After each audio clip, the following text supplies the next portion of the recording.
বন্ধুরা, আজকে একটা নতুন গল্প নিয়ে আসলাম তোমাদের মাঝে। এটা সত্য এবং বাস্তব জীবনের ঘটনা। শেষ পর্যন্ত শোনার অনুরোধ রইল। শুনলে তোমার মধু চলে আসবে। দেরি না করে চলো শুরু করা যাক। আপনি আমার সাথে যে অন্যায়টা করেছেন সেটা কি ঠিক? আপনি কেমন মানুষ, একটা ছোট বাচ্চাকে বিয়ে করতে আপনার বিবেকে বাধা দিল না? আপনি বলুন, আমি কি স্বামীর সমস্ত দায়িত্ব পালন করার বয়স হয়েছে?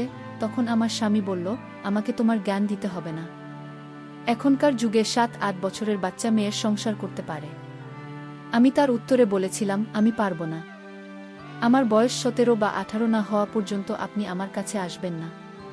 সে তখন আমায় জোর গলায় বলল, এত দম আমার কাছে পছন্দ না।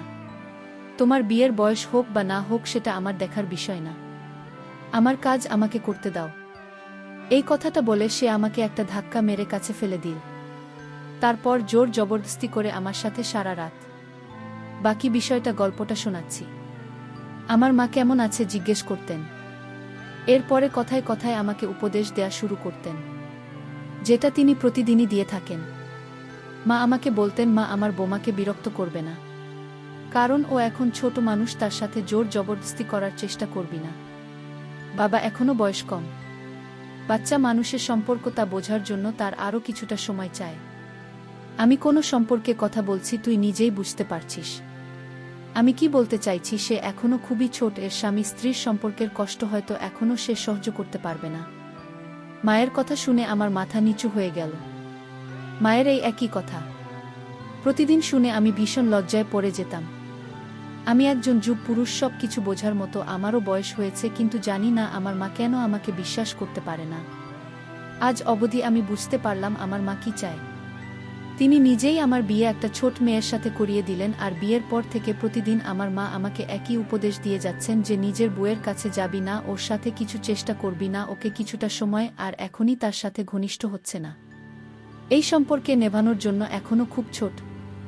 মায়ের এই কথাটা খুব অদ্ভুত লাগত যে মেয়ের বিয়ে হয়ে গেছে, যার বাড়ির লোকেরা তার বিদায় দিয়ে দিয়েছে, তাকে আমার মা এত ছোট প্রমাণ করত যেন সে কয়েক বছরের বাচ্চা মেয়ে। আমি প্রতিদিনের মতো মাথা নিচু করে বসে রইলাম। তারপরে যখন নিজের ঘরে গেলাম তখন আমার স্ত্রী মাথা নিচু করে ঘর থেকে বেরিয়ে গেল। আমি কিছুটা অবাক হতাম। আমি ওর স্বামী, কোনো পরপুরুষ না, কিন্তু ও সবসময় আমাকে দেখে সংকুচিত হয়ে থাকত। যখনই আমি ঘরে ঢুকতাম তখনই ঘর থেকে বেরিয়ে যেত। হ্যাঁ, আমি মানছি ওর বয়স কম, কিন্তু এতটাও না যে ও আমার সাথে বসে দুইটা কথা বলতে পারবে না। আমি তো আর মায়ের কথা ছাড়া কিচ্ছু করব না, সে যাই বলে আমি তা ও মানতে রাজি আছি। কিন্তু ও তো ভুল করেও আমার সাথে কথা বলে না। আমার বউয়ের নাম ইভা মনি, ওর বয়স এখন 12 বছর, আমার বয়স 20। আমি মানছি ওর বয়স কম, কিন্তু আমিও কোনো অশিক্ষিত অসভ্য লোক না যে ওকে কোনো কষ্ট দেব। আমার স্ত্রী হওয়ার পরেও নিজেকে আমার সামনে লুকিয়ে রাখতে এখন আমার মায়ের উপরে রাগ হচ্ছিল। এই সব কিছু আমার মায়ের কারণেই হয়েছে। তার প্রতিদিনের দেওয়া উপদেশ আমার বোনের মাথা খারাপ করে দিয়েছে, আর মায়ের উপদেশের কারণেও সবসময় আমার থেকে দূরে দূরে থাকত। মাঝে মাঝে আমার মনে হতো ইমামনি সত্যিই খুব অবুঝ মেয়ে, এসব ব্যাপারে কিছুই বোঝে না।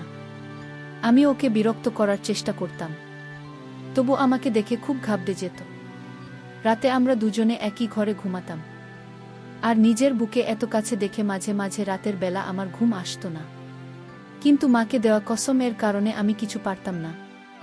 আমার মায়ের কথা মতো আমার বুকে কমপক্ষে 2 বছর সময় দেওয়া উচিত। ওর বয়স না বাড়া পর্যন্ত আমি যেন অপেক্ষা করি। একটা কথা আমি কিছুতেই বুঝতে পারতাম না যে যদি আমি ওর স্বামীর দায়িত্ব পালন না করতে পারি, তাহলে আমার মা ওর সাথে আমার বিয়ে কেন দিয়েছিলেন। কয়েক বছর অপেক্ষা করে তারপরে না হয় এই বিয়ে করতাম। আমার মনে আছে বাসরাতে আমার মা আমাকে নিজের কাছে ডেকে বলেছিলেন, একে সামলে রাখিস এখনো, তবু খুব ছোট থেকেই কিছুটা সময় দিন, যাতে মন থেকে তৈরি হতে পারে। সেই সময় আমি অবাক চোখে মায়ের দিকে তাকিয়ে রইলাম, কারণ আমার বিয়ে আমার মায়ের ইচ্ছাতেই হয়েছিল। এই রাতের কথা ভেবে আমি না জানি কত স্বপ্ন আমার চোখে সাজিয়ে রেখেছিলাম। আমার মন উতলা হয়ে উঠেছিল নিজের স্ত্রীকে পাওয়ার জন্য, আর আমার মা আমার সমস্ত স্বপ্ন ভেঙে চুরমার করে দিন। আমার মুখে চিন্তার ছাপ দেখে আমার মা আমাকে বোঝাতে লাগলো যে রাকেশ, চিন্তা করিস না। বেশ কিছুদিনের ব্যাপার, যখন সম্বন্ধে ব্যাপারে বুঝতে শিখবে আর বড় হয়ে যাবে তখন তুমি নিজের বিবাহিত জীবন শুরু করিস। কিন্তু এখন ওর সাথে কোনো কিছু না। যদি কিছু উল্টোপাল্টা হয়ে যায় তাহলে আমরা লোকের সামনে মুখ দেখাব কিভাবে? মায়ের কথা শুনে আমি অবাক হয়ে গেছিলাম। তিনি নিজের যুবক ছেলের বিয়ে দিয়ে এ কেমন কথা বলছেন? আমি একটা যুব পুরুষ, আমারও কিছু চাহিদা আছে, নিজেকে সামলাব কিভাবে? আমি মায়ের দিকে অবাক চোখে তাকিয়ে বললাম, যদি আমার স্ত্রী এখন যুবতী না হয়ে থাকে আর সে যদি আমার থেকে আলাদা থাকে, তাহলে এরকম মেয়ের সাথে আমার বিয়ে দিয়েছেন? দুনিয়াতে কি মেয়ের অভাব পড়েছিল? আমি একটা যুব পুরুষ, কোনো ছোট বাচ্চা না যে নিজের স্ত্রী বড় হওয়ার জন্য অপেক্ষা করব। আমার কথা শুনে আমার মা লজ্জিত হয়ে বলল, সমস্যায় পড়েছি, বিয়ে তাড়াতাড়ি দিতে হয়েছে। মেয়েটা সুন্দরী আর সরল, কিন্তু অনাথ। ওর দাদা বৌদির যত তাড়াতাড়ি সম্ভব ওকে বাড়ি থেকে বিদায় করতে চায়। তাই তো ওর সাথে একটা বিবাহিত বুড়ো সম্বন্ধ দেখেছি, আমার বান্ধবীর মেয়ে। আমি ওকে এরকম অবস্থায় ছাড়তে পারিনি। যদি ওর বিয়ে তো সাথে না দিতাম তাহলে এতদিনে ওর দাদা ওর কপাল পুড়িয়ে দিতে। ওর জীবন বাঁচানোর জন্য ওর বিয়ে তোর সাথে দিয়েছি। এই সত্যটা জেনে আমি চুপ হয়ে গেলাম। আমার মা আমার মাথায় হাত দিয়ে বললেন, আশা করছি তুই আমার মান যাবি। এখনই তুই তোর স্ত্রীকে কিছু করিস না, ওর থেকে দূরত্ব বানিয়ে থাকিস। মায়ের এরকম কথা শুনে আমার রাগ তো হয়েছিল, কিন্তু আমি তবু চুপ করে গেলাম। আমার মনে হয়েছিল যে আমি কোন ছোট মেয়েকে বিয়ে করেছি, কিন্তু যখন ঘরে গিয়ে বুকে দেখলাম তখন তো অবাক হয়ে গেলাম।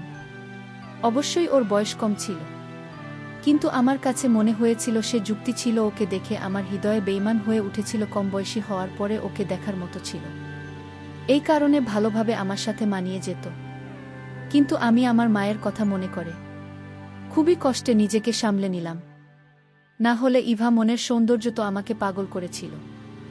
আমি ওর পাশে বসেও খুব ভয় আছে বলে মনে হলো, তাই ওকে বললাম, চিন্তা করো না, আমি তোমার কোনো ক্ষতি করব না, আমাকে ভয় পাওয়ার দরকার নেই। আমি যখন ওর পাশে গিয়ে বসলাম তখন সে ভয়ে কাঁপছিল। আমি অনুভব করতে পারছি যে ওর চোখে জল এসে গেছে, ওর গোলাপি মুখ ভয়ের কারণে সাদা হয়ে গেছে। আমি ওকে সান্ত্বনা দিয়ে বললাম, ইভা মনি, তোমার এতটা ভয় পাওয়ার দরকার নেই, আমি তোমার সাথে কোনো জোর করব না। আমি অবাক হয়ে ভাবছিলাম যে ও আমাকে দেখে এতটা ভয় কেন পাচ্ছে। ওর চোখে মুখে ভয় পরিষ্কার বোঝা যাচ্ছিল, যদিও আমি কোনো শব্দিত টাইপের মানুষ না। সবে মাত্র কিছুদিন আগে আমি চাকরি পেয়েছি আর আমার মা হঠাৎ করে আমার বিয়ে দিয়ে দিলেন। আমি তো এই হঠাৎ বিয়ের কথা শুনে হতভম্ব হয়ে গিয়েছিলাম। আমার ছোট ভাই পড়াশোনা করার জন্য বাহিরে আছে, মা ওর জন্য অপেক্ষা করেন, এই সময় সেখানেও পরীক্ষা আছে। আর এদিকে আমার বিয়ের তোড়জোড় চলছে। আমি আমার ভাইয়ের কাছে ফোন করে ক্ষমা চেয়েছিলাম। তখন ও আমাকে বলেছিল, কোনো ব্যাপার না দাদা, আমি সব জানি, কিন্তু পরীক্ষা আছে বলে আমি আসতে পারছি না। সামনের পুরো মাস আমি খুব ব্যস্ত থাকব। তুমি বিয়ে করে নিজের বিবাহিত জীবন ভালো করো, আমাকে নিয়ে চিন্তা করার কোনো দরকার নেই। ভাইয়ের রাগ না হওয়া আমাকে পুরোদমে অবাক করে দিয়েছিল। আমরা দুই ভাই একে অপরের খুব কাছাকাছি ছিলাম না, কিন্তু আমি আমার ভাই এবং বোনকে খুব ভালোবাসতাম। নিজের বিয়ের সময় ভাইয়ের অনুপস্থিতি আমি অনুভব করতে পারছিলাম, কিন্তু আমার ভাইয়ের তো কোনো ব্যাপারই ছিল না। বিয়ে সুন্দরভাবে হয়ে গেলে আমার কোনো সমস্যা হয়নি, কিন্তু এখন মায়ের ব্যবহার আর বউ আমার থেকে পালিয়ে বেড়ানো। মায়ের সবসময় আমাকে উপদেশ দেওয়া যে নিজের বুকে কোনোমতে কষ্ট দিবি না। কিছুই বুঝতে পারছি না। আমার মা সবসময় বলতো, ইবা মনে এখনো ছোট বাচ্চা, কিছুই বোঝে না, এটা সেটা, কিন্তু এটাও সত্যি যে আমার স্ত্রী কোনো ছোট বাচ্চা না, পুরো যুবতী মেয়ে। ওর সেজেগুজে রেডি হয়ে নিজের বান্ধবীদের সাথে দেখা করতে যেত, তাদের সাথে হেসে হেসে কথা বলতো। শুধু আমার সাথে কথা বলতো না, ব্যাস আমি ওকে মন ভরে দেখতাম। কিন্তু আমার মাথায় সব সময় আমার মায়ের উপদেশ ঘুরতে থাকতো। কিছুদিনের মধ্যেই আমার মেজাজ খিটখিটে হতে লাগল। সাধারণ ব্যাপার নিয়ে আমি রাগান্বিত হতাম। আমি একটা যুবক ছেলে, আমার আবেগ আমাকে শান্তিতে থাকতে দিত না। আমার বউ আমার বিছানাতে এক সাইডে শুয়ে থাকত। রাতের পর রাত আমার ঘুম আসত না। মন চাইতো সব কিছু ভুলে আমি বা মনিকে, কিন্তু মায়ের কথা ফেলতে পারছিলাম না। যদি তিনি জানতে পারেন তাহলে আমার সম্মান তার চোখে শেষ হয়ে যাবে, এই ভেবে আমি নিজেকে সামলে করে নিতাম। এটা এমন একটা বিষয় যাতে নিজের বউয়ের থেকে দূরত্ব বানিয়ে থাকতে হচ্ছে। এখন আমার অফিসের কাজে মন বসছে না। আমি মনে প্রাণে চাই তা যখন আমি ক্লান্ত হয়ে বাড়ি ফিরব তখন আমার স্ত্রী এসে আমার যত্ন করবে। রাতে যখন ক্লান্ত হয়ে ঘুমাব তখন সমস্ত ক্লান্তি ভুলে ওর সাথে শান্তিতে। আমার মন চাইতো যখন সেজেগুজে রেডি হয় তখন আমি ওর প্রশংসা করি, ওর জন্য বিভিন্ন গিফট নিয়ে আসি। কিন্তু আমাদের মধ্যে এরকম কোনো সম্বন্ধই নেই। যদি আমি ভুল করি ওর জন্য কোনো গিফট নিয়ে আসতাম বা কখনো প্রশংসা করে দিতাম, তখন এমন ঘাবড়ে যেত যে আমি কোনো অপরাধ করে ফেলেছি। ওর সুন্দর মুখের উপরে ভয়ের ছাপ স্পষ্ট ফুটে উঠত, আরও তাড়াতাড়ি করে দৌড়ে আমার কাছ থেকে পালিয়ে যেত। এইসব কিছুই খারাপ লাগত। তাই আমি বা মনিকে অবস্থাতেই ছেড়ে দিলাম। কিন্তু চাইলেও আমি ওকে দেখা করতে পারছিলাম না। আমরা একই ঘরে থাকতাম, একই বিছানায় ঘুমাতাম। আমি তো তবু, ওর স্বামীও যখন সেজেগুজে থাকত তখন আমার চোখের দিক থেকে সরতই না। আমার এইভাবে তাকানো আমার মা বুঝতে পেরে যেত, আর আমাকে পেয়ে বলতো, তখন এটা কি রকম ব্যবহার? আমি দেখছি তুই বা মনের দিকে একটু বেশিই নজর দিতে শুরু করেছিস। তুই কি আমার কথা ভুলে গেছিস? মায়ের কথা শুনে আমি লজ্জায় পড়ে যেতাম। মাকে খুব ভালোবাসতাম, তাই মায়ের কথা অমান্য করে কিছু করতে পারছিলাম না। তাই আমি মাকে বললাম, যদি তুমি আমাকেই বা মনির থেকে আলাদা রাখতে চাও, তাহলে আমার বিয়ে কেন ওর সাথে দিলে? আর যদি আলাদা রাখতে হবে ওকে তোমার ঘরে, শোনাও, আমার ঘরে পাঠিয়ে না। আমার নিজের উপর সামলাতে খুব অসুবিধা হয়। আমার মা ও অদ্ভুত, আমি ওকে দেখতে পারবো না, আমি কিছু করতে পারবো না। যখন আমি অফিস থেকে ক্লান্ত হয়ে বাড়ি ফিরতাম, তখনও রান্নাঘরে কাজে ব্যস্ত থাকত, আর খাবার খেয়ে ঘরে এসে ওকে এক পলক দেখার জন্য আমি ঘন্টার পর ঘন্টা অপেক্ষা করতে থাকতাম। কিন্তু ঘরে আসতো না। ক্লান্ত শরীরে অপেক্ষা করতে করতে যখন আমি ঘুমিয়ে পড়তাম, তখনও চুপচাপ এসেই বিছানার এক কোণে শুয়ে পড়ত। এরকম ভাবে কাজ ছিল একবার।